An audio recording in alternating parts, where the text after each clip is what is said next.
Hello everyone, कैसे हैं आप सभी लोग। आशा करता हूँ आप लोग बहुत अच्छे रहेंगे। मैं बता दूं, मैं भी एकदम अच्छा हूँ। भला चंगा सी मैं तब भंगड़ा पा रहा सी। चलो, आज की क्लास को हम लोग स्टार्ट करते हैं। आज हम लोग स्टार्ट करने वाले हैं illustration number 15। Now this illustration without wasting much time start करते हैं। This is very very very good illustration for final level obviously, क्योंकि इसके अंदर फिक्सेशन ऑफ सेलिंग प्राइस है।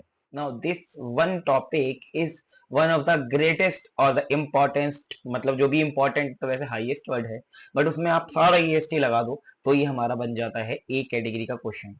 Not a tough one, but yet ये जो हमारा एक तरीके से मैटर ऑफ स्टडी है, ये फाइनल के अंदर ज्यादा डेल्ट होता है इन कंपैरिजन विद इंटरमीडिएट। तो इंटरमीडिएट में भी फिक्सेशन ऑफ सेलिंग प्राइस आपने बेसिक क्वेश्चंस देखे होंगे। यहाँ पे भी बेसिक ही है, यहाँ पे भी कुछ ऐसा नहीं कि आपको आइंस्टाइन ही बना देंगे। That is the very big drawback of your institute की जो इंटर में क्वेश्चन है वही फाइनल में है। मतलब हाउ कुड यू कि आप या तो इंटर में वो क्वेश्चन मत डालो या तो फाइनल में मत डालो, बट येट उन्होंने वही क्वेश्चन इंटर में डाले हैं, वही क्वेश्चन फाइनल में डाले हैं। ट्रांसफर प्राइसिंग में भी यही हालत है। क्या कर सकते हैं, जो इंस्टीट्यूट ने आपको दिया है करने के लिए मॉडल में वो तो मैं आपको कराऊंगा ही।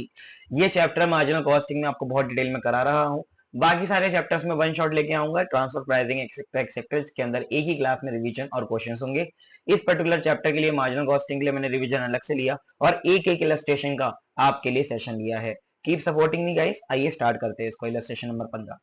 Look Ahead wants to fix proper selling price for their product A and B, which they are newly introducing in the market. दो प्रोडक्ट इंट्रोड्यूस कर रहे हैं ए और बी, जिसका ये सेलिंग प्राइस तय करना चाहते हैं। अब देखो, जनरल सी बात ये, selling price means what, the SP. SP equal to cost price CP plus profit, right.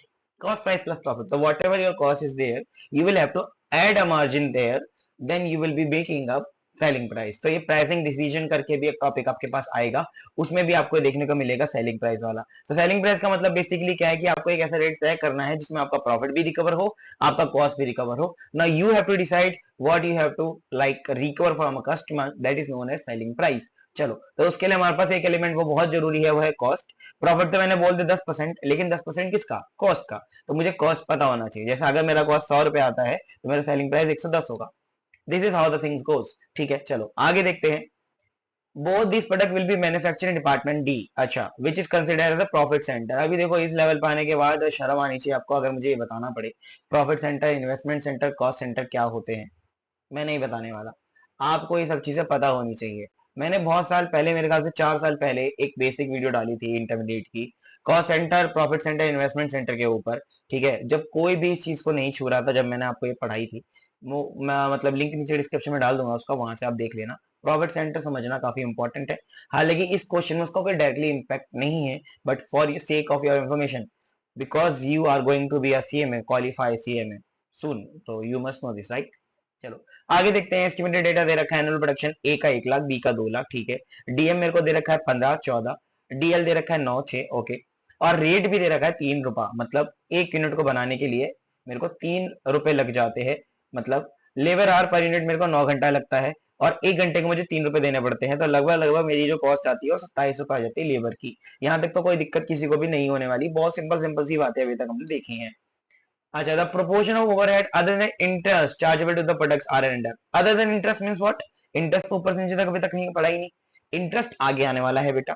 इस काम के लिए आप सोच रहे हैं कि आप एक लोन उठाएं जिसका कोई कॉस्ट होगा, उस कॉस्ट को हटा के बाकी सारे ओवरहेड आपको नीचे दिए हुए हैं। ठीक है, ओके। फैक्ट्री ओवरहेड 50% फिक्स है, ठीक है, जो कि 100% ऑफ डायरेक्ट वेजेस है, तो डीडब्ल्यू का 100% है। ठीक है, डायरेक्ट वेजेस मतलब वही लेबर कॉस्ट आपका, तो डायरेक्ट वेजेस का 100%, इसमें से 50% फिक्स है, ओके। एडमिनिस्ट्रेशन ओवरहेड है जो 100% फिक्स है, ठीक है, जो कि 10% ऑफ फैक्ट्री कॉस्ट है, ठीक है।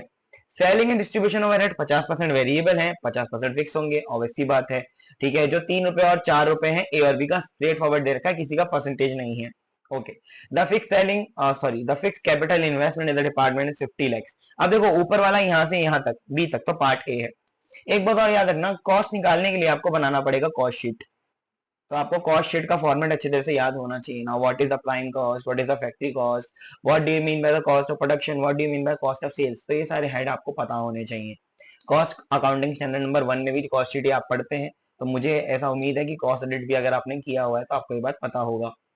तो पार्ट ए में हमको क्या करना है, सबसे पहला हमें क्वेश्चन को अलग अलग पार्ट में बांटना है। ये क्वेश्चन क्योंकि थोड़ा सा बड़ा है। अब इस क्वेश्चन में क्या है ना, नॉर्मल ऐसा होता है कि कॉस्ट प्लस प्रॉफिट जोड़ के आपको सेलिंग प्राइस निकालना रहता है। कॉस्ट के लिए पार्ट ए हमको दिया हुआ है कि आप कॉस्ट का डेटा ले लो, पार्ट बी में हमको बताया कि हमको कितना रिटर्न चाहिए। Now return here is based upon the investment that we are investing in the business और डिपार्टमेंट बेसिकली। तो डिपार्टमेंट में हम लोग 50 लाख रुपए लगा रहे हैं। Working capital 6 month stock of cost of sales की है। ए का 6 महीने का स्टॉक, बी का 6 महीने का स्टॉक, ठीक है। जो कॉस्ट ऑफ सेल आएगा उसका उसके बेस के ऊपर निकाला जाएगा। और हम एक लोन भी ले रहे हैं 40 लाख रुपए का, जिसका रेट 14% होने वाला है। और 50% working capital met by bank होनी है, मतलब 50% लोन का वहां पे यूज होने वाला है, जिसका इंटरेस्ट रेट 18% है। ठीक है, फाइनेंशियल इंस्टीट्यूशन से आपने लोन लिया 14%, उसके अलावा वर्किंग कैपिटल फाइनेंस कराइए एक बैंक से, जिसका 18% का ब्याज है। अच्छा, रिटर्न एक्सपेक्टेड 20% है। तो पार्ट टू में हम लोग ये निकाल लेंगे, ठीक है। अभी पार्ट तीन में, पहले पार्ट टू में हमको निकालना पड़ेगा पूरा का पूरा, क्या निकालना पड़ेगा हमको, निकालना पड़ेगा वर्किंग कैपिटल रिक्वायरमेंट।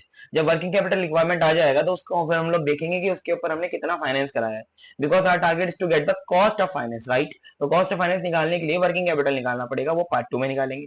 पार्ट तीन के अंदर हमारे पास जो भी कॉस्ट आया वर्किंग कैपिटल से निकाल के, और टोटल एम्प्लॉय जितना हमने टोटल एम्प्लॉयमेंट किया है, इन्वेस्टमेंट किया है, उसके ऊपर रिटर्न निकालेंगे, that will be a desired profit, right. फिर हम लोग पार्ट फोर में आ जाएंगे, जिसमें इसने बोला है फिक्स द सेलिंग प्राइस। तो हमने जो ऊपर पार्ट वन में कॉस्ट निकाला और जो रिटर्न निकाला, उन दोनों को जोड़ के एक सेलिंग प्राइस बना देंगे। पार्ट फोर में बोला हुआ है कि आप मुझे ये बताओ कि ओवरऑल प्रॉफिट कितना होगा।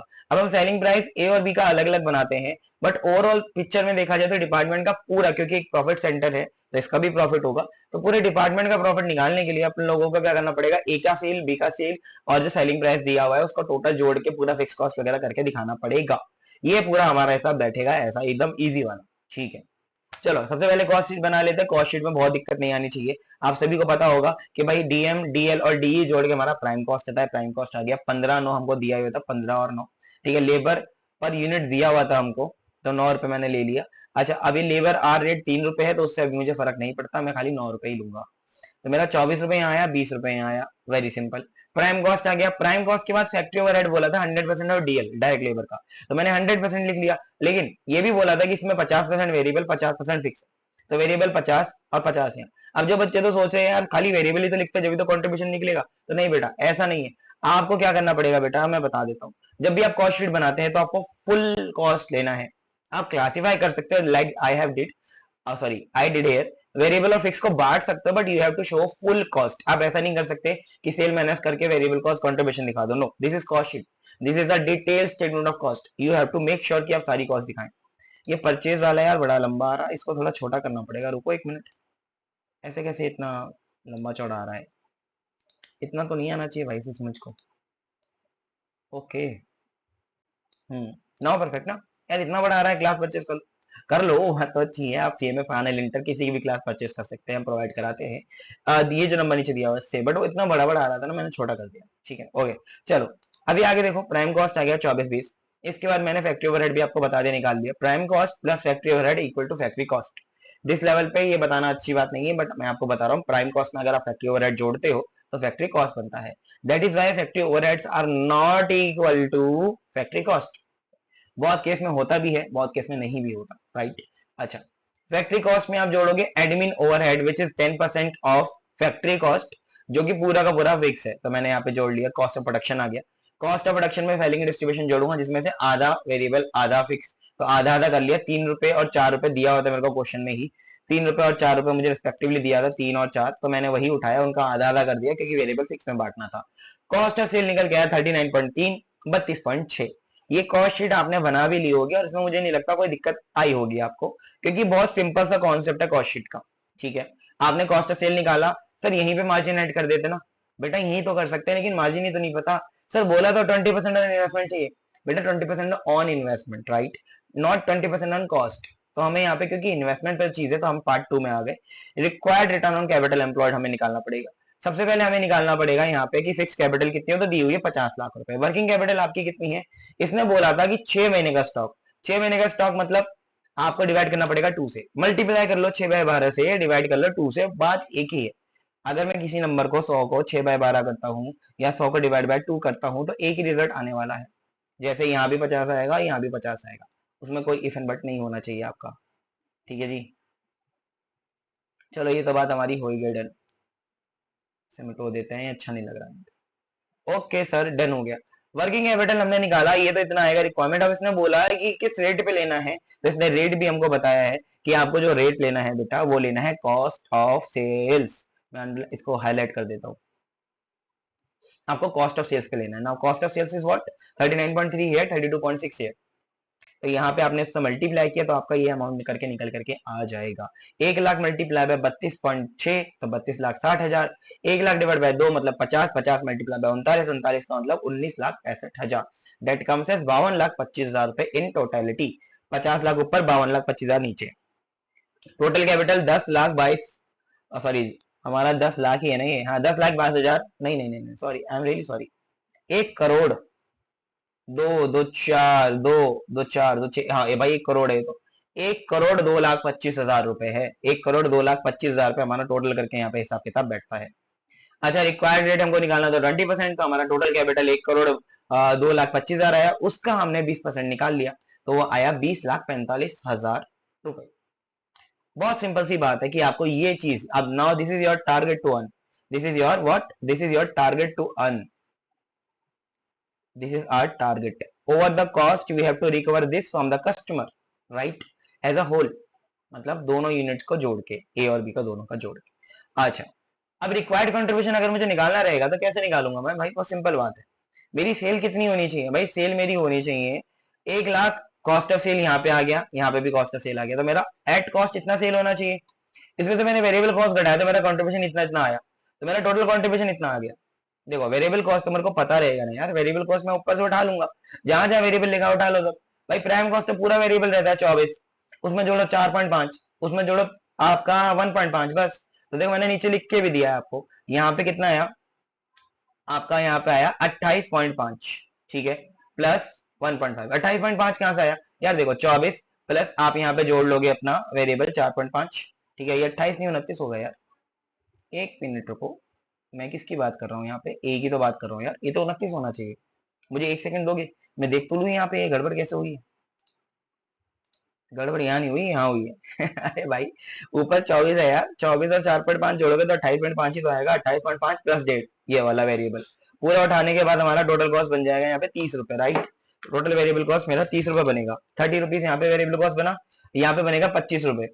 मैंने ऊपर से उठाया 20, यहाँ से उठाया 3, 23 हो गया, 23 और 2 25, 25 वेरिएबल कॉस्ट यहाँ आ गया। तो मैंने उससे मल्टीप्लाई किया, इसको भी और इसको भी, तो यूनिट से मल्टीप्लाई करने के बाद टोटल वेरिएबल कॉस्ट आ गया, ठीक है। यहाँ पे मैं लिख भी देता हूँ टोटल। टोटल मैंने ऊपर सेल्स लिया, नीचे मैंने वेरिएबल कॉस्ट लिया। सेल्स मैंने क्योंकि कॉस्ट पे लिया है तो मैंने माइनस करके कंट्रीब्यूशन निकाला। अब इसमें मैं डिजायर्ड रेट ऑफ इन्वेस्टमेंट जोड़ रहा हूँ क्योंकि मैंने ऊपर सेल्स कॉस्ट में लिया था। आप चाहें तो ऊपर सेल्स कॉस्ट में ना लेके यहीं पे रिटर्न जोड़ दें जो रिक्वायर्ड रिटर्न है, लेकिन मैंने नीचे जोड़ा है। कंट्रीब्यूशन टोटल आने के बाद मैंने उसमें रिक्वायर्ड रिटर्न जोड़ दिया, तो टोटल रिक्वायर्ड कंट्रीब्यूशन मेरा हो गया 44,95,000 रुपए। अब क्वेश्चन ने मेरे को एक बात और बोली थी कि आपको सेलिंग प्राइस इस तरह फिक्स करना है, ठीक है, इस तरह फिक्स करना है कि लेबर आर दोनों के लिए क्या हो, सेम हो, कंट्रीब्यूशन पर लेबर आर दोनों के लिए सेम हो। तो ये point to be noted my Lord है कि नॉर्मल क्वेश्चन के अंदर ये चीज नहीं होती है, तो आपको ये चीज नहीं करनी रहेगी, लेकिन यहाँ पे है तो यहाँ पे करनी रहेगी। तो आपको ऐसा लेबर आर सेम रख के रेट, लेबर आर का आपको कंट्रीब्यूशन का रेट लेना है, दोनों में जो कॉमन अप्लाई हो सके। देखो तो मैंने क्या किया, लेबर आर मेरे पास 7 लाख है सर। 7 लाख कैसे आए, देखो मैंने बताया था आपको यहाँ पे कि आपके पास 3 यहाँ है, ठीक है, लेबर आर रेट। तो आपके पास 7 लाख कैसे आ गया सर, ये तो आपने मुझे क्लियर ही नहीं किया। जब तक आप मुझे 7 लाख नहीं बताओगे मैं आगे नहीं बढ़ सकता इस चीज में, क्योंकि 7 लाख जब ही पता चल पाएंगे जब हम लोग अपना थोड़ा सा बुद्धि लगाएंगे। हर चीज आप मेरे से पूछते हो, आई am very very very happy कि आपके डाउट्स आते हैं। जब डाउट्स नहीं बच्चों के आते तो मुझे लगता है या तो उनको समझ नहीं आ रहा, या तो वो बहुत इंटेलिजेंट है। एज अ टीचर मैं कभी नहीं समझता बच्चा बहुत इंटेलिजेंट है, why, because I am here to teach you. तो आपको कुछ ना कुछ ऐसी चीज तो होगी जो नहीं आती, जब तो आप पढ़ने आए हैं।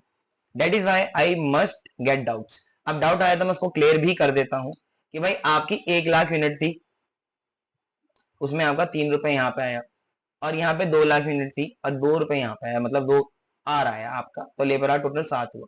तो 4 और 3 7। सर कैसे पता चला, आओ दिखा देता हूँ।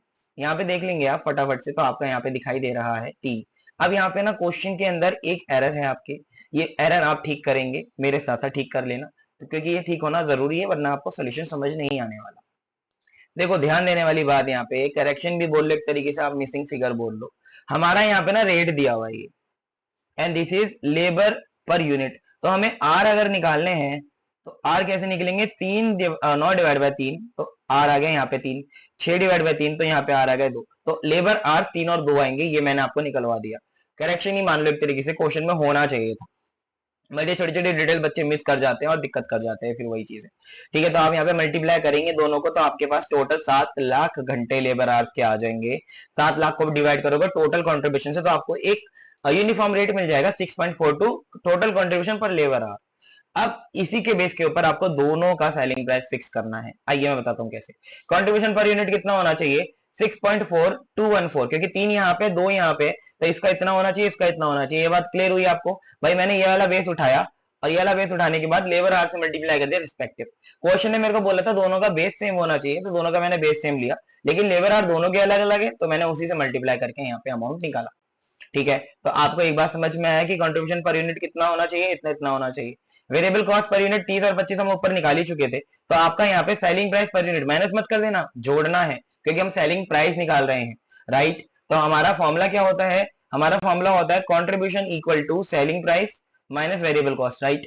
तो अगर मेरे को सेलिंग प्राइस निकालना रहेगा तो क्या फॉर्मूला बनेगा, selling price equal two variable cost plus contribution. Revision में हर कुछ बहुत डिटेल में समझाया है मैंने आपको, बट बहुत सारे बच्चे बदमाश है ना यहाँ पे, वो देखते ही नहीं रिवीजन। भाई देख लो रिवीजन, मेरे वीडियोस के ऊपर ना बहुत सारे बच्चे ऐसे हैं जो रेगुलर हैं, और बहुत सारे बच्चे ऐसे हैं जो एक सेशन देखते हैं और बाकी नहीं देखते हैं। मैं उनको बताना चाहता हूँ आपको सारे देखने हैं। जब मैं एज अ टीचर हो गया आपको सब कुछ, ये सारे एफर्ट बैंडविड्थ सब कुछ फ्री में करा रहा हूँ, तो your responsibility is also that कि आप सब कुछ करें। ठीक है, आज ना डिस्ट्रैक्शन बहुत है, अभी थोड़े टाइम बाद ना मैं तो ऐसा करने वाला हूँ कि यूट्यूब से पूरा शिफ्ट कर जाऊंगा, पाइवट कर जाऊंगा, क्योंकि यूट्यूब पे डिस्ट्रैक्शन बहुत है। आप मेरा सेशन देखने आते हो, नीचे आपको कोई और वीडियो दिख गया, उसमें आजकल क्लिक बेट बहुत है हमारे इंडस्ट्री में, मैं तो बहुत परेशान हूँ, मतलब कभी कभी तो मैं भी फंस जाता हूँ इस चीज में कि यार ये क्या चीज है, मतलब मैं भी कभी कभी फंस जाता हूँ। क्या होता है, मान लो मैं अभी आपको पढ़ा रहा हूँ या फिर आप वीडियो देख रहे हो, ये वाली एकदम से नीचे एक वीडियो पॉपअप होता है, उसमें एक लड़का या लड़की ऐसे करके बने रहते हैं उसमें इधर करके कुछ आएगा, लड़का लड़की नहीं यार, टीचर भी बहुत सारे बड़े बड़े जो नामी ग्रामी टीचर्स हैं वो भी ऐसा कर रहे हैं, मुझे नहीं पता क्लिक बेट इतनी क्यों करते हैं। ऐसे कोई सर पे अदक के डालता है वीडियो, कोई ऐसे करके डालता है, कोई बोलता है ये देख लो बहुत इंपॉर्टेंट है, उसमें लिखा रहता है very important announcement from ICMAI, major changes. अरे भाई होता कुछ नहीं है उसमें, होता क्या है उसमें, भाई फीस बढ़ गई है, भाई लास्ट डेट चेंज हो गई, भाई ये सारी चीजें फालतू की चीजें होती हैं, वीडियो होते 3-4 मिनट की, टाइम वेस्ट हो जाता है, फिर आप वो वीडियो देखने लग जाते हो, फिर आप भूल ही जाते हो आप क्या पढ़ रहे थे। No, this is click baiting, proper click bait. वो थंबनेल में ऐसा थंबनेल बनाते हैं जो आपको देख के लगे यार ये तो मतलब देखना जरूर पड़ेगा। जैसे एक टीचर है, मैं उनका नाम तो नहीं लूंगा, आप गूगल कर लेना वो ऐसे बताते हैं भाई, सर बाद में डालेंगे वीडियो, हाँ वीडियो का थंबनेल में इंपॉर्टेंट अनाउंसमेंट, ये नहीं किया तो कुछ नहीं किया। अरे भैया पढ़ लेने दे भाई, यूट्यूब पर आया बच्चा पढ़ने के लिए है, क्लिक बेट से उसको ले जाएगा तो खींच के भाई। उनका टारगेट ये है कि आपको क्लास भेज दें कैसे ना कैसे करके, टारगेट तो हमारा भी यही है, लेकिन हम लोग कैसे ना कैसे करके नहीं बेचना चाहते। हम चाहते हैं यू बिलीव और rely upon our quality of education, not upon the click baiting and all. और वो बहुत सारे पीआर टीम भी हायर करके रखते हैं। जैसे अभी मेरे को बता रहा था, मेरे टीम में जो एक लड़का है उसने किसी पर्टिकुलर कोई ग्रुप होगा सीएमए फाइनल वगैरह किसी का शायद, तो वहां पे किसी ने पूछा कि एचसीएम का टीचर बढ़िया कौन है, तो वहां पे ऑप्शन में मेरा नाम नहीं था, तो उस लड़के ने मेरा नाम लिख दिया वहां पे। तो एक दूसरा स्टूडेंट बोलता है उसको कि यार आप सेल्फ प्रमोशन कर रहे हो ग्रुप में। हालांकि मैंने उसको बोला कि आपको ऐसा नहीं करना चाहिए, सेल्फ प्रमोशन ही हो गया एक तरीके से तो। लेकिन एक बात मुझे ये बताओ कि जो बाकी बच्चे हैं जिन्होंने क्लास ली, बहुत सारे बच्चे ऐसे हैं जिन्होंने क्लास नहीं भी ली, वो टीचर से पैसा उठाते हैं और ऐसे ग्रुप्स का हिस्सा बनते हैं और जाके वहां पे उनकी खूब बड़ाइयां पेलते हैं, भाई यहाँ से क्लास ले ले, भाई यहाँ से क्लास ले ले। ठीक है, but I do not want to be included in any controversy, but आप, मैं चाहता हूँ कि खुद शेयर करें ऑथेंटिक। खरीदने को तो मैं भी इन बच्चों को खरीद सकता हूँ, लेकिन इन मानो बहुत सस्ते बिकते हैं। अगर मैं 1000 रुपए खर्च कर दूं ना दिन के, तो इनमें से कम 5-6 बच्चे बिक जाएंगे 1000 रुपए दिन में। I am not saying they are doing wrong, but as a student you must analyse first कि आप कहाँ जा रहे हैं।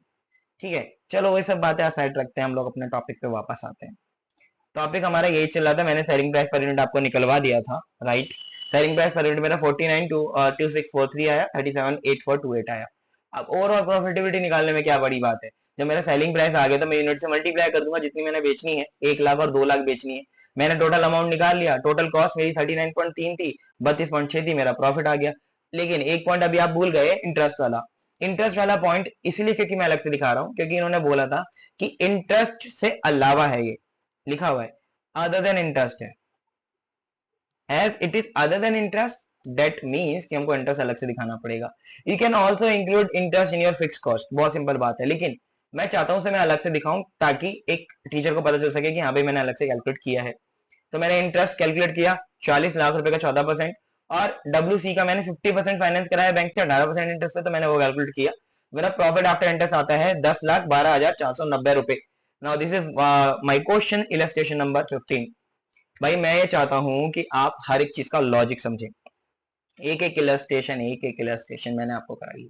Now it has been 15 lecture till now, एक रिवीजन का मिला के 16 लेक्चर हो गए, 15 इलस्ट्रेशन कराइए, बस एक और बची है फिक्सेशन ऑफ सेलिंग प्राइस, वो भी आज ही डन हो जाएगी। इसके बाद वाले लेक्चर में मैं वो भी डाल दूंगा, बट डालूंगा अलग से, क्योंकि मैंने आपको पहले ही वादा किया था कि मैं इलस्ट्रेशन वाइज वीडियो बनाऊंगा। अगर आपको मेरा सेशन अच्छा लगता है तो कमेंट करना ना भूलिए।